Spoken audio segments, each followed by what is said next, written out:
Hello दोस्तों, orthopaedic से जुड़े विभिन्न वीडियोज की श्रृंखला में एक बार फिर हम आपका बहुत बहुत स्वागत करते हैं।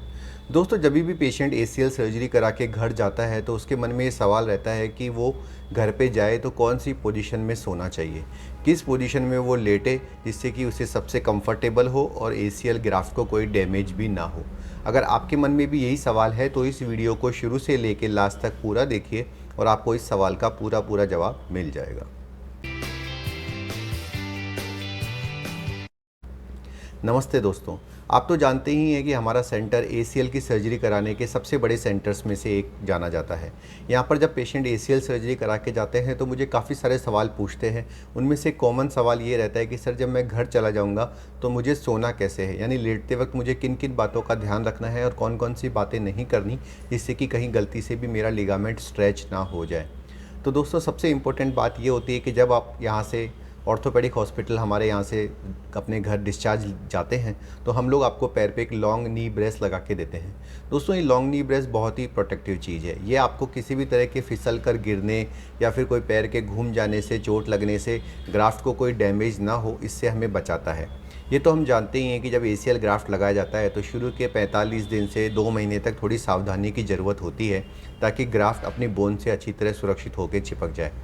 तो अगर कभी ऐसा होता है कि मान लो आप घर गए और पानी वानी पड़ा हुआ है और आपका पैर फिसल गया, लेकिन अगर आपके पैर पे नी ब्रेस लगा हुआ है तो आपको किसी भी प्रकार का खतरा नहीं होता।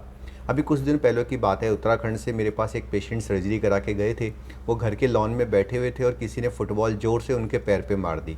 संयोगवश उनके पैर पे नी कैप लगा हुआ था, नी ब्रेस लगा हुआ था, इसलिए उनको किसी भी प्रकार के डैमेज से वो बच गए। दुर्घटनाएं होती वो हैं दोस्तों जो प्लान नहीं की जा सकती। तो इसलिए काफ़ी सारे लोग मुझे कहते हैं, नहीं नहीं सर, ऐसी कोई बात नहीं है, मैं पूरी सावधानी रखूँगा। रखोगे, आप तो सावधानी रखोगे ही, हर आदमी को सावधानी रखनी पड़ती है, लेकिन कौन सा एक्सीडेंट कब हो जाए उसका कभी कुछ कह नहीं सकते। तो हमारा जो प्रयास रहता है वो यही रहता है कि हम एक स्टेप आगे चलें, बल्कि आपको किसी भी प्रकार की प्रॉब्लम से पहले ही बचा लें। तो दोस्तों, हम बात कर रहे थे सोने की।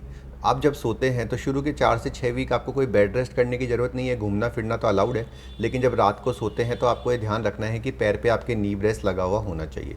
अगर नी ब्रेस लगा हुआ है तो आप करवट भी ले सकते हैं, सीधे भी सो सकते हैं, लेकिन उल्टा सोना आपको अवॉइड करना चाहिए, यानी पेट पे आपको नहीं सोना चाहिए, वो डाइजेशन को भी नुकसान पहुँचा सकता है।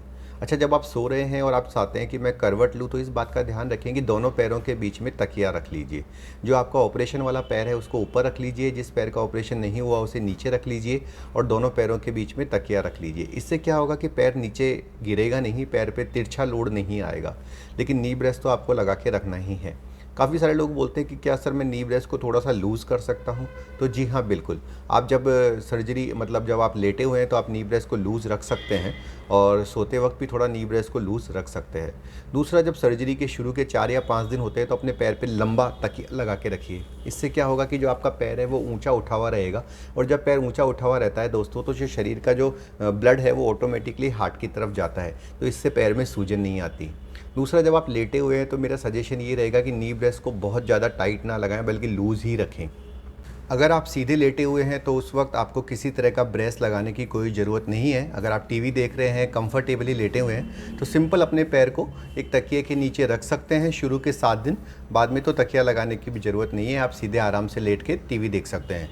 लेकिन जब आप सो रहे हैं या आपको लग रहा है कि आप चल रहे हैं तो उस वक्त तो ब्रेस लगाना ही है। सोते वक्त चाहे तो आप लूज़ लगा लीजिए, लेकिन जब आप चल रहे हैं तब तो ब्रेस बिल्कुल टाइट होना चाहिए। और अगर आपने देखा हो कि ब्रेस का एक बहुत चौड़ा सा बीच का बेल्ट होता है, वो एकदम नी जॉइंट के ऊपर आना चाहिए। काफ़ी सारे लोग उसको ऊपर नीचे लगा लेते हैं। अच्छा दोस्तों, कई लोग मुझसे ये भी पूछते हैं कि सर, हम छोटा सा ब्रेस लगा लेते हैं, नी कैप लगा लेते हैं। तो दोस्तों, ये सब सिर्फ फैंसी चीज़ें हैं, इनका इतना उपयोग नहीं है। शुरू के 6 हफ्ते तक तो आपको लॉन्ग नी ब्रेस ही लगाना है। उसके बाद अगर आपको लगता है कि थोड़ा कंफर्टेबल नहीं है तो फिर भी आप नी कैप यूज़ कर सकते हैं। दोस्तों, जैसा कि आपको पता ही है कि हिंदी में एसीएल के बारे में जो पहली बुक है वो मैंने लिख दी है, जिसमें कि एसीएल से संबंधित 100 बातों का जवाब मैंने दिया है। इस बुक को आप ऑनलाइन अमेजन से या गूगल प्ले स्टोर से ले सकते हैं, या फिर मुझे व्हाट्सएप करके मुझसे भी ले सकते हैं। इस बुक का पर्पज़ ये है कि एसीएल वाले पेशेंट्स के मन में जो 100-200 इम्पोर्टेंट सवाल होते हैं जो वो डॉक्टर से पूछना चाहते हैं लेकिन उनको उनका जवाब नहीं मिल पाता, या वो रिसर्च करते हैं लेकिन कभी किसी सवाल का जवाब मिलता है, कभी किसी का, उन सब चीज़ों को मैंने अपने 15 साल के एक्सपीरियंस से एक ही जगह लिख दिया है। अगर आप इस बुक को पढ़ेंगे तो आपके एसीएल से सारे डाउट ख़त्म हो जाएंगे और कम से कम ये बुक आपके 50 से 60 हज़ार रुपये तो सेव कर ही देगी। दोस्तों इस बुक की कीमत मैंने 200 रुपये रखी है, वो भी एक बिल्कुल मामूली कीमत इसलिए रखी है ताकि लोग इसकी वैल्यू को समझें। दोस्तों इसके अलावा भी आप हमारे चैनल को लाइक कीजिए, सब्सक्राइब कीजिए और शेयर कीजिए। ACL से संबंधित कौन सी बात का जवाब आप मुझसे लेना चाहते हैं वो भी आप मुझे बताइए। अगर आप मेरी ACL बुक परचेज़ करते हैं तो मैं आपको फ्री में कंसल्टेशन प्रोवाइड करूंगा। अगर आप ACL बुक परचेज़ करते हैं तो उसके परचेज़ की रिसिप्ट आप मुझे मैसेज कीजिएगा और मैं आपके कोई से भी 2 सवालों के जवाब बिना किसी चार्ज लिए दूंगा। इसके अलावा भी अगर आपको WhatsApp online help programme join करना है, आपको ACL के बारे में, कसरत के बारे में गाइडेंस चाहिए, तो आप मुझे WhatsApp ACL help programme join करने के लिए नीचे लिखे गए नंबरों पर व्हाट्सएप कर सकते हैं। नमस्ते दोस्तों।